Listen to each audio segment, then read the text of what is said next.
Hey. Whoa. Hello. There we are. Sorry. No worries. How's it going? I keep a little piece of tape over my, there we go, camera, because I'm paranoid. See. Is that too blurry? Yes, that's terrible. Then the problem is it gets all gummed up. Yeah, so Google's invite interface isn't necessarily the most user-friendly, I found. Yeah, it's funny because we've been working at Loomio a bunch on our user invite interface, and we've been kind of copying Google, but that was kind of a bad experience for me. So maybe we should rethink who we're stealing. Well, you know, Google's open source, and you can just go make some PRs, right? Yeah, just go fix it. Cool. All right, let me copy this over. So we're live, it looks like, yeah? Yep. I'm gonna get, do we have I'm looking for a YouTube link to post over on. Let's see. No. Usually, I think if you're driving it, you should have one in the bottom right corner with a link thingy. Yep, here it is. Cool. You know it is. Yeah, I'm not sure if it's still on the original one you made or what. There you go. Thank you. All right. Yep. Cool. Yeah, it does look like it's different. All right. Okay, cool. Here we are. Hi, nice to meet you. Yeah, you too. So I guess it'd be cool to, I don't know, just sit and kind of talk about your interest in Loomio and in Spiral, and kind of a little bit about Gratipay and what you guys are working on, and I don't know, just have like kind of an informal chat about where we're at and where we're going. I totally love when people kind of show up with tons of enthusiasm, and I really identify with it, because that's completely how I started working on Loomio myself. I showed up in New Zealand on vacation and just ended up contributing to this open source repository until they couldn't make me go away. That's funny that you had to go to New Zealand to find them, because it's online. So of course, you could just start contributing from wherever. Yeah, it was a long trip. New Zealand is saturated with Loomio, and if you go there, you can't escape it, and it's just sucks people in. Mm-hmm. Yeah. Is that true? So where are you based now? You're not in New Zealand right now? I'm not. Well, I'm actually flying back there in a couple days. I'm in Frankfurt right now. They sent me over here to do a conference in Amsterdam. I had this really cool, there's this organization called Netherlands Institute for Multi-Party Democracy, and they're basically trying to connect people who are making tech tools for democracy with actual politicians who are interested in using technology in their work, because they think it's useful. So I went and spoke about Loomio there. Democracy OS was also there, Eresis from Italy, and one from the States as well, and then the Netherlands guy, My Priorities. And it was just really cool to be kind of in the same room as people who are their competitors, I guess, but we're all trying to do the same thing, so I don't think of them as competitors so much. And it was nice to see that they're running into the same problems and the same resistances that we are. And also that there are politicians out there that are interested in integrating this kind of thing into their work, because we really, we would like to think that we can just completely decentralize immediately, but we actually need to work with them before that happens, I think. Yeah. So how long have you been involved with Loomio? I made my first commit to Loomio in February of 2014. So running on 2 years now. Coming up on 2 years. And is Loomio, do you think of it as your full-time gig? Is that the main thing that you work on? Yep. So I'm working with them for 30 hours a week. That's most of what I do. The only other project that I work on regularly is I do some work for Discourse, but that's primarily so that I can steal their code to put into Loomio. Oh. So that's there's a couple ways. It's interesting you mentioned the conference you were at and trying to connect with politicians. who want to use this. That's one of the ways I'm coming at Loomio. So I've got the Gratipay hat, and then I've also got the citizen hat.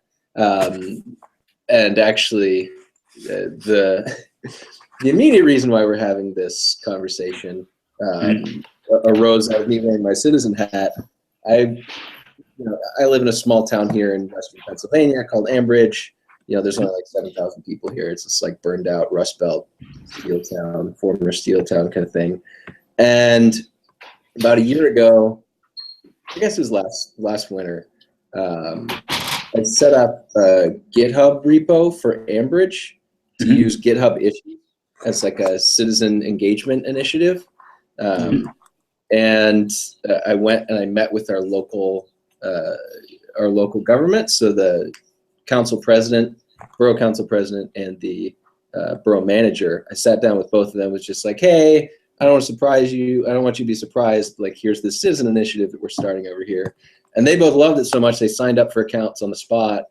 And now we've got this Rust Belt Borough Council president, not like a hipster kind of guy, on GitHub issues, like interacting with people, and the borough manager has been great using it as well. So I was really encouraged by that. I mean, it was awesome to see the openness to technology in a place that you wouldn't necessarily expect to find it, stereotypically, I suppose. And then, but Loomio has always been kind of on my radar. And even when I was starting that on GitHub, I mean, I started it on GitHub because that's where I spend my life, is on GitHub, working on different projects.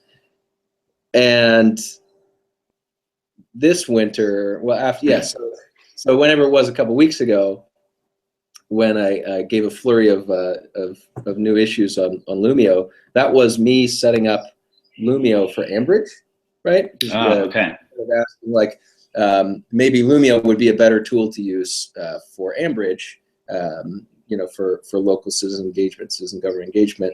Maybe that'd be better than GitHub issues, right? Because GitHub's not really, like, GitHub is for software projects, right? Like, the issue tracker's easy enough to use, but it's sort of buried in this larger software product. And so Loomio seems like it could have been a more natural fit. And so I was configuring an Ambridge group on Loomio, or Loomio for Ambridge, I guess, however you'd say it. And in the process of doing that, just like every time I hit a roadblock or an inefficiency, I just shot off a GitHub issue, and didn't think twice about it. So I was honestly a little surprised by your response that that I was being spammy. But that's kind of, so that that's the immediate how we got here. But it was more me wearing that hat as a citizen. How can I use this to engage politically in my town? And then there is also, of course, the Gratipay question. How would we use this for Gratipay? And then an even wider question, who knows? I mean, I imagine this will be the first conversation of many. How might Gratipay relate to Inspiral overall, and is there a future collaboration there? Yeah, so it seems to me that there's these concentric circles, to this conversation. Yeah, and that's a lot. Where would you like to start? I guess we could start at the center with the GitHub issues thing, which is like, it's just that we've had a couple of times in the past where people have showed up and thrown off a bunch of GitHub issues and been really, I don't know, like expectant that it get fixed right away. And of course, we're like a really small team and have our own like priorities. And some of the people on the team are pretty protective of their email inbox. So I don't know. It's probably just like a miscommunication around like what raising an issue means. We're pretty protective of our issues list. So where would I learn that? Where would you learn it? Like, is our issues process documented? Yeah. it's something that should be more documented than it is at the moment, I think. We've been running an agile process on a sprint board, and there's been pushes to get the sprint board out into the open more, but right now it's on a private Trello board. I think that early next year that will start being a public Trello board that will start accepting more contributions from the community. But right now everyone's on vacation. So starting next year, we will start pushing for that. And there's always kind of a balance to strike between, Loomio has kind of a large community that is sometimes engaged and sometimes not. So we have had troubles in the past opening things up like design to the community because we just get so much feedback. Most of our roadmap at the moment is driven by user feedback. We use the feedback form on the website and use that to drive what has to happen next as far as user experience goes. But right now we do need to work on like engaging the community more in doing these things, definitely. So this gets into some interesting questions. I mean, so, Gratipay is running an open source project, right? And we've got a community and a core.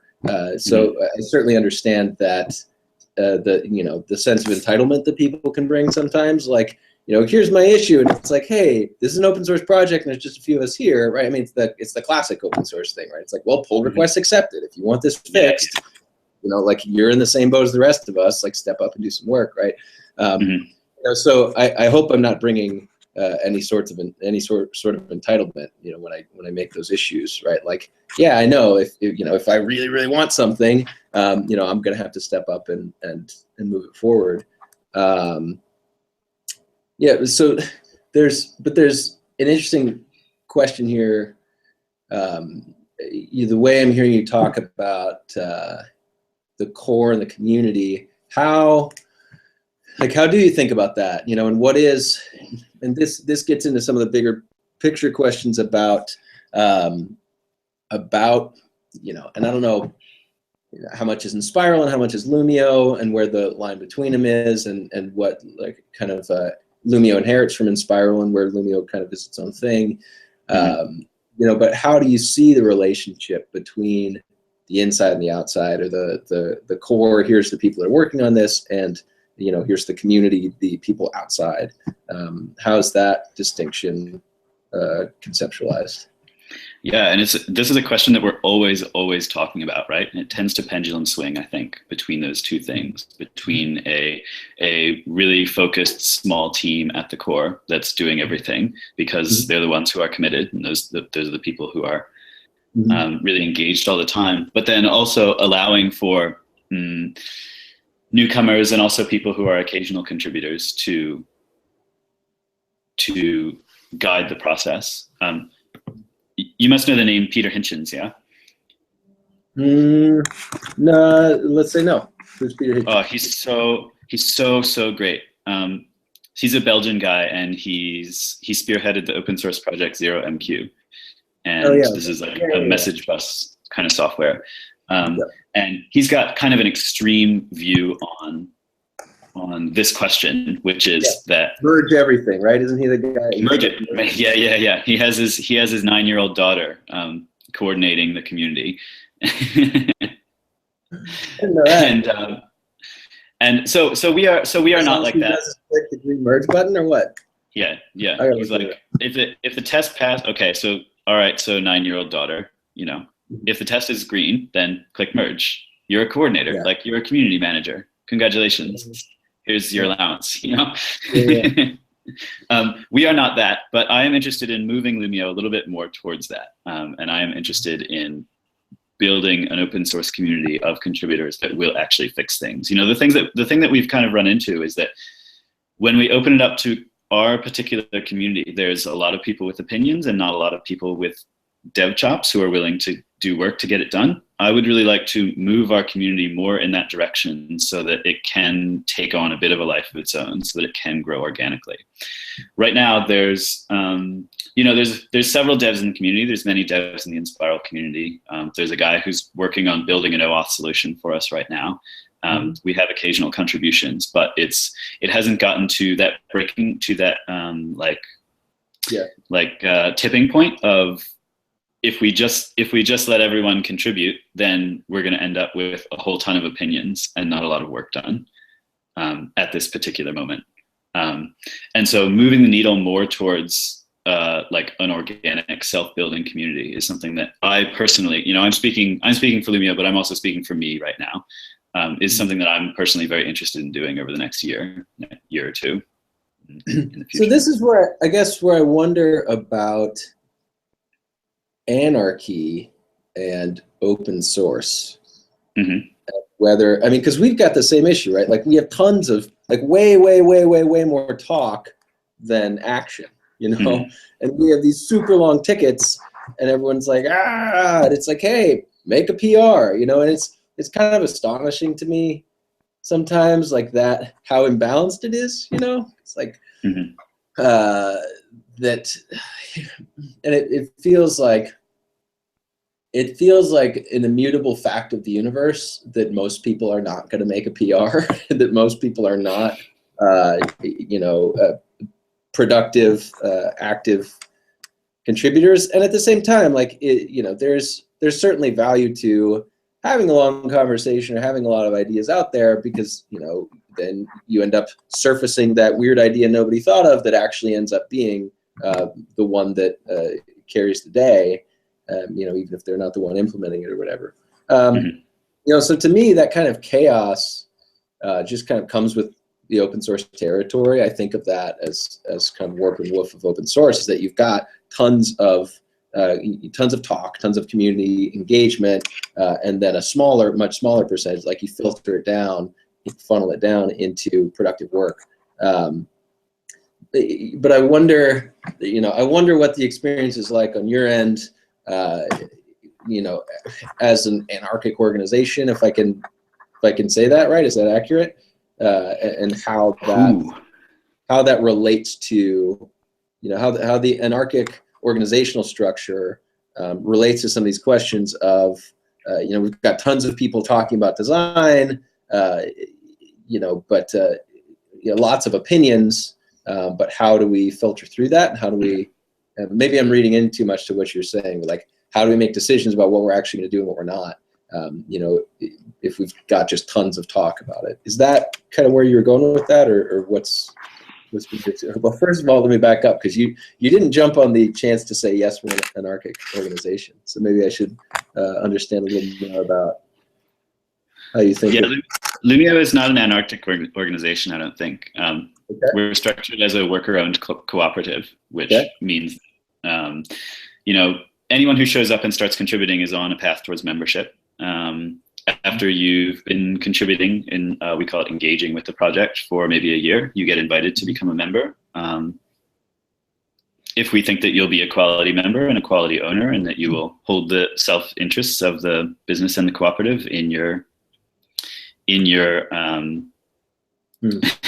life over an extended period of time, over the foreseeable future. So there is, so it's not like the person who shows up on day one has as much say as the people who have been working on it for a while. There's a few different levels. Our founders don't have more of an ownership in the business than our members, but the members do have more of a vested interest in the business than someone who's just showed up.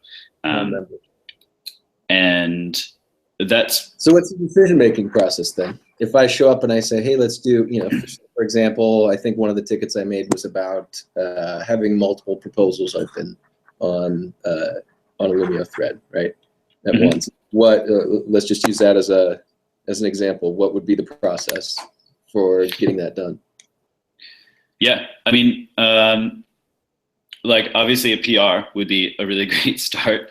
But so normally people will propose feature ideas in the feature group, and then we'll have a discussion over it. And there is often lots of discussion in the feature group. Members will weigh in there, but they don't have like final say. And at the end of the day, like if you have if you have a PR and it works and it does what you want and it doesn't like detract from the existing software at all, we're going to merge it in. Like, so walk me through then. So there's a feature, there's a thread in the feature group, and there's a, you know, I make a proposal and there's a vote on it over there. Is that how it works? And so is there, so how do we decide, you know, how is it decided?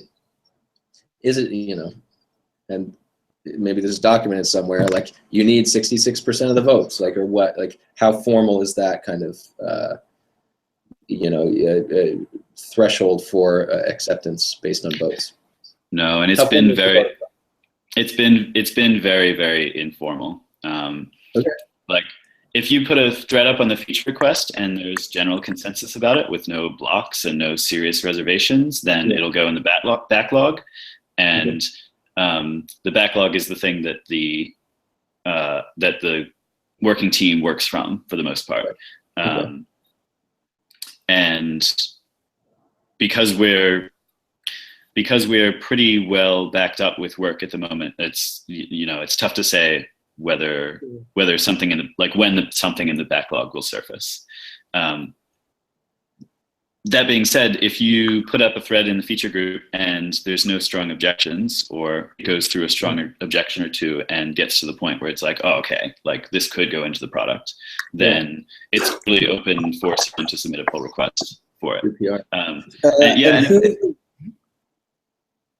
And if someone starts off with a PR, we can have the discussion there. For the most part, I think that people who work on these things and on open source in general have the best interest in the product at heart. And so we try not to turn a whole lot of stuff away as long as it's not riddled with technical debt or like counter to core values, you know? One of the most controversial ones has been, people keep raising the idea of either taking out block or adding additional like voting sections. There's a discussion a while ago about saying specifically that you're undecided, you know, that abstain and I'm not sure are two different things. And that's been met with some resistance from the members just because this decision-making process is very rooted in the core of Loomio, right? That this decision-making process has come out of Occupy and is a digital form of that particular decision-making process.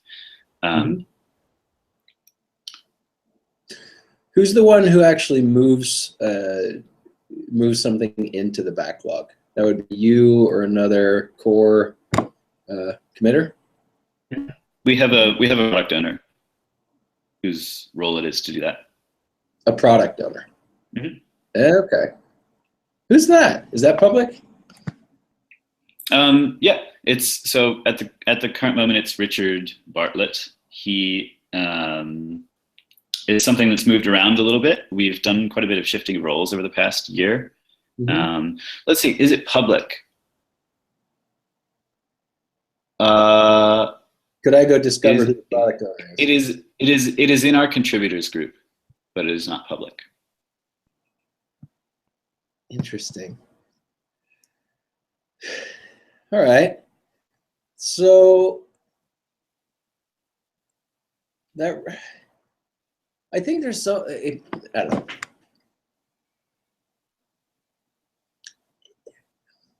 It seems like that's, would you say that's a point of centralization and hierarchy to have a product owner who's determining that kind of stuff? Is that a fair assessment? I would say that it is a point of centralization and hierarchy. Well, I wish that you could come to New Zealand for 2 weeks and see our sprint process. It's a very I have this idea that, like, let's see, how shall I explain this? It's the way that we found works best for us to move quickly as a business, to have someone who has that role, who's very open and generous and transparent with that role. So I don't feel like the product owner is not my boss, and the product owner does not alone hold a vision. he or she does not drive the product. But we do find that it's useful to have someone in that role of helping to make those decisions and helping to make sure that those decisions get made, really. To make sure that the conversations around those decisions happen. So it's more like that than it is like, well, I'm the product owner, and so this is what's going to happen. Right. I mean, to me, it looks like normal open source. You know, my open source roots are in the Python community, where the creator of Python, Guido van Rossum, is referred to as the benevolent dictator for life. Right. So this concept of benevolent dictatorship is pretty well established, in free and open source software. And as I've started making connections more in sort of collaborative economy community, going to platform cooperativism last month, for example, and then exploring Inspiral, Loomio, that's been something I've been noticing, is that there's this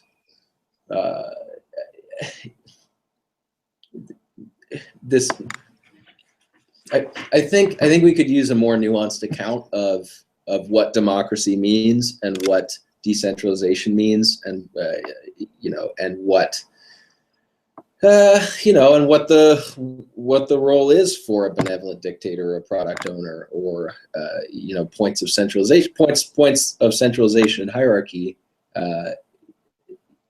seem to be part of the picture, and I don't think it's accurate or helpful to to kind of throw that out of hand, right? Like where that has no place in our rhetoric, because we have this commitment to democracy and decentralization. It's like, well, actually, when you get right down to it, because at the same time we're name checking open source and we're name checking free software, right? And it's like, it turns out I'm fascinated to find out that actually is a part of your process, right? It's like, all right, cool, that I can relate to, I understand, so what you're saying there, where like that person isn't the boss, I get that, right? Like I'm not, that makes a lot of sense to me. How do you use that person? How do you rotate that person? I'll answer that question, but I want to step back for a second. One of the really interesting things about Loomio, as opposed to other tools in this space, are that Loomio, the long-term vision of Loomio is this kind of networked approach. Like one of our most major customer at the moment is Podemos, which is the Spanish political party. They kind of operate in this networked way where they have communities. Those communities have some sort of underlying hierarchy, not really a hierarchy, but it's a flat structure, but they're networks of nodes that have leaders that connect with one another, and Loomio is kind of designed in this way. We don't expect Loomio to end up with groups of 10 million people who are voting on policy in the way that you would imagine some other tool like Democracy OS to do. We are interested in a longer term vision of smaller groups of people who are transparent and interactive with one another within networks or inter-network connections, so that we can share a whole bunch of collective knowledge across a vast network in that way, so that it's not this pyramid, but that we have a whole bunch of nodes. It's the internet, right? Ting, ting, ting, ting, talking to one another. Of course, that is a bit of a fuzzy vision about how that will scale. We don't have a clear picture of that yet, but certainly, distributed networks have happened in the past in things like the food supply chain and the internet. And we think that governance and business can get there as well. All right. So that was that. What was your actual question again? I'm sorry, I think I've forgotten. Practically speaking, how do you rotate that person? How do you choose who that person is, and what's the process for rotating through? Yeah, so every 3 months we have an away day. Richard is the name of the product owner right now? Richard Bartlett is his name, but it's actually, it may be in transition. I'm not sure. So every 3 months we have an away day, and an away day is where everyone in the cooperative goes away from the workplace and spends time with each other, and it's kind of like a retrospective on how the last 3 months went. And this is a transition period where if we talk about what went well, we talk about what didn't go well, and if we feel like we need to make a change, or if we feel like the position would benefit from a change, we'll do that. So we have two coordinators, generally two coordinators that may grow up as we grow as an organization, but two coordinators that kind of like make sure that the processes are running well. Those coordinators in the past have gotten changed every 3 months. Somewhat recently, they've stayed the same as we've gone through this kind of intense period of product development and saving our asses financially. Okay. So we've just come out of that. I reckon that the coordinators will change in the coming year. And that is being processed right now on Loomio in the contributors group. Okay. So it happens somewhere between the offsites every 3 months and then online in the contributors group. Yeah, so we'll talk about it and then we'll raise Loomio about it. Okay. And that's where the decision will get made. And who, I'm struggling to understand, like, so we have a Loomio about it and there's a proposal and there's, like 85% consensus on the proposal or whatever, there's no blocks. Who's the one that says, now this is decided, right? Like who, like how do you get from there, from 85% consensus to like actually over the hump to implementation? That's generally the job of the coordinators to go, this proposal has, passed, there's no major objections to it. Let's make it happen, whatever it is. And the proposals don't usually take a form of like, all right, thumbs up, I think that this person should be it. Thumbs down, this other person should be it. It's more like, are there any objections? Like we've talked about this. We think that this person will be a really good fit. Are there any strong objections to it? And our experience has been that, at least with our group in that kind of discussion, that there's very rarely any strong dissent. And if there is, then we talk about it more until we can find a way that works. So I have two more, there's so many kind of grand abstract philosophical questions, but then also I have just a lot of practical questions about how this works, because we're trying to figure out how to do it over in Gratipay land. We have not had a formal structure. It's been very informal because our roots are in open source where, you just like do shit and it gets done, and it's not always very formalized, and we're reaching a point where we need to be a little more formal. How do you decide what's going to be public and what's not? One of the things that's been core for us is trying to be as open as possible with all of our decision making. So we try to have zero decision making. That's not even if it's done by people. Yeah, we try to make it as public as possible. So how do you think about the line between what's a public conversation, what's not? I don't know that I'm the best person to ask that because I'm not involved in that particular part of the process. Okay. I can certainly refer you to some other people that are more than happy to talk about their thoughts around that. Alana so that's the question I had. The other one is just how money works. How do you get paid? Do you get paid? How do you get paid? How does someone start getting paid or stop getting paid? Especially as it relates to that line between members and non-members. Yep. So this is another. Well, okay. So two things. I do get paid to work on Loomio. We have gotten. We've raised several rounds of funding over the course of the existence of Loomio. We did a crowdfunding campaign last year. We've recently closed a round of investment. We've done some grants. So there is actual money floating around in the Loomio ecosystem. The decision-making process on bringing someone onto a role is similar to the decision-making process for appointing a coordinator or appointing someone to a role. We talk about it on Loomio. And for the most part, it's really obvious. We talk about it at the away day. We talk about what the direction and the vision of the product is and who the people are that need to do that. It's not necessarily members. There was a point last year where we said specifically that we wanted to give preference to it, like if any member wanted to work. So there's 17 members, they're not all working at the moment, and I don't think that all of the members have ever been working. By working, I mean being paid by Loomio. I don't think that that's happened in the history of Loomio, that everyone's been working and getting paid, just because the resources have been so constrained. Last year, we had a policy that if a member wanted to work and there was a role open, that we would give them very strong preferential treatment. We've moved a little bit away from that as we've realized that there are certain skills that we would like to, just because we have a services person sitting on the bench and we really need a designer, doesn't mean that we should force that person into a design role or something like this. So we have gone outside of the membership circle to bring in particular talent that we really need. As employees, as contractors?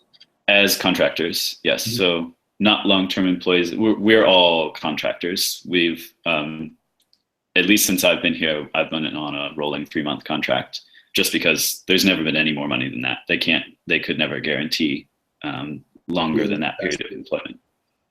But now you're flush with venture capital. It's not venture capital, thank God. But there has been some investment. That you did raise some funding. So I'm aware of the Kickstarter a year or two ago, was it? Mm-hmm. And now you're saying there's another round of funding? Yep. So it's let's see. I'm not sure that I'm going to get this right, but I believe it's a social impact loan from. We did a round of funding from several of our contributors, and the major one was a guy in Korea named Jae-young, who's just this fantastic guy, and I believe it's a social impact investment, and it's some sort of B shares, so not voting membership, but some sort of stake in the company. But it's not VC in the way of like accelerating towards an exit, not hockey stick VC. We've been very careful with our funding in that respect. That's it definitely helps to have some capital to work with. Yeah, certainly. All right. Huh. Okay. Well, there's definitely this has been helpful. I think I'm thinking about similarities and differences between Gratipay and Loomio from an organizational standpoint. Mm-hmm. We're trying to. I'm getting the impression that there's a solid core. There's a few ways to deal people in, contractors, whatever, around the outside. But there's a pretty clear separation. There's a high barrier to getting to be a member, right? So if I show up as a contributor to Loomio, the open source project, there is a timeline for me to become a member, and it is pretty. It's a serious commitment, right? So that's one big difference I'm seeing, because on Gratipay we've tried to make it so. On Gratipay, the way we do money, and we had to turn this off 6 months ago, and we're working to bring it back. But we have this payroll thing where it's take what you want salaries. So everybody sets their own salary in public, so everybody else can see everybody else's salary, and that's kind of the social check on people taking too much. And there are some kind of you can kick somebody off the team if you need to, if they're just not good. But we have this take what you want salary model, and the way that we're using it is that somebody shows up, and the minute they show up and they're interested, we add them to that team, and they're taking a penny a week or whatever it is, right? And actually, the invitation of it, the last person to be added to the team was the first person to take every week, because we run this weekly cycle. So if you showed up and you're like, hey, I'm interested in contributing, be like, great, let's get you on the team. You're taking a penny a week, and then each week when we go around, we're like, how much are you taking? And you're the first one to take, the last one to be added. I think we might modify that when we bring it back. But anyway, it's been this, trying to be maximally open to people, right? And trying to say, like, kind of the opposite of Loomio, right? Where it's like the second you show up, we're dealing you in to membership, essentially, and to money. And and trying to emphasize that. And and that's related to the piece about what's public and what's private. Because obviously the more information you share and the more decision making is made in public, the easier it is for somebody to become involved, right? For somebody to find out what's going on.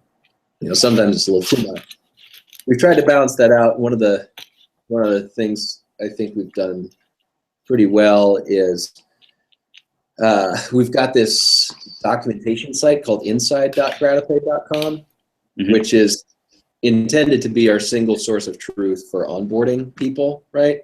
So we've tried to be careful about not having too many sources of truth, because I think people get lost. I know I get lost in situations like that. So we've got this inside Gratipay.com, which is like, if somebody shows up and is interested, we add them to the team and we throw them at inside Gratipay.com, and it starts at the top. It's like, here's our mission, here's the big picture, and then it kind of dials down to a whole list of how-tos for for processes that humans are involved in Gratipay. So we've been exploring that opposite tendency, but then the challenge that we're having now is how to map that into kind of a formal organizational structure, because the way Loomio is set up, you're a worker-owned cooperative, right? And it's like you're not even that funky of a worker-owned cooperative, right? Like worker-owned cooperatives have been around for a while, like they're pretty well understood, and it seems like that that's how Loomio is running. So we're struggling to figure out how to take this kind of maximally fluid organizational de facto structure that we have and map that onto the legal financial system in the globe. World. Yeah. The conversation about money is like a whole nother hour. Money at Inspiral is like a whole nother hour conversation probably. But Inspiral Dev Academy, which is another Inspiral venture, is doing the same thing that you're doing with the the open accounting. So, they'll put out a list that's like, here's how much money we made, here's how many students we have. Please pay yourself what you need. And I think they've been doing it for a year and it's been working really well, but they don't have, they're not bringing people on. I don't think, I'm not as involved with Inspiral Dev Academy, but I don't think they're bringing people on, or I don't think people are showing up in the same way that they would with an open source project, And I think that most of the people who show up are already part of the Inspiral network and are pretty aware of kind of the thing that they're doing and what their financials are like. And the other interesting thing might be, maybe you know about Co-Budget. Yeah, I'm waiting for it. Yeah. So we're running internal Co-Budget at the moment as a beta to kind of work out the final locations. It is, yeah. Under Loomio on GitHub or what? It's not under Loomio, no. It's a separate venture. Yeah, I think it's Co-Budget. I think there's a couple repos. I think there's one for the UI and one for the server. But I think it's under the Co-Budget. I've got it. Yeah. Cool. Yeah, we haven't had a good system for that. For paying things besides salary. But Co-Budget is definitely something we're interested in. Cool. So it's working internally? Yeah, it's working internally. I think we've done it for 3 or 4 months. Might even be up to 6 now. And seems to be working really well. Good. And I'm hoping that they'll get it out the door soon. And I hope that we'll integrate it with Loomio soon, because they're such sister apps. Like like what do you want to do with your life? Well, you want to make a decision and then you want to pay someone to do it. Yeah, definitely. All right. Well, gosh. So coming back around, we've been all over the place. Coming back around to where we started, I would say that at this point, I am scared to participate in Loomio as an open source project. Okay, cool. Good. Thank you for telling me that. I have no idea who, like, it feels like there's this, you know, hidden cabal of people that I'm gonna offend by making open source ticket, you know, by making GitHub tickets. I don't know who they are. I don't know, like, you know, to me, making tickets is just like drinking water. And now I'm like spooked, you know, that I'm spamming people by making tickets. So my inclination is like to just, you know, not make any more tickets and not comment on the Loomio repo ever again, you know, because that's easier than, because I don't want to spam people apparently. You know, so that's the impression that I'm left with from this comment I'm looking at, where I left some people feeling rather spammed. You know, so that's one little thing. I don't know. Should I be scared? It doesn't seem like that's ideal. No, it's certainly not ideal. I mean, I think that, like, I think the best way to approach it is, I think you should make more tickets. Like, and I think that we should work out a process that doesn't spook people on either side, because it's not ideal. You're right. I guess the other thing that I'll say is that I would highly recommend looking into the Inspiral retreat. Most of the people who end up becoming involved with Inspiral end up at one of these retreats. Everybody goes, you know, and you'll meet all the people and you'll see the cool things that they're doing, and it's really the best window that I know of into the Inspiral ecoverse. People like Jesse Kate and the people from Hilo and many other organizations that we've worked with abroad have come to the Inspiral retreat and met the people, and that's kind of like how they got involved. There's one coming up at the end of January, and we might be able to find a ticket for that, but it happens every 6 months. Yeah, it's on my radar. We actually, I mean, I definitely understand the value of the face-to-face, and it's expensive to get to New Zealand, you know. Yes, I know. Notice, yes, you're intimately familiar. Yeah, but that's definitely something on my radar. I also saw where I can, AH Dinosaur, is it? Mikey? Yeah, Mikey.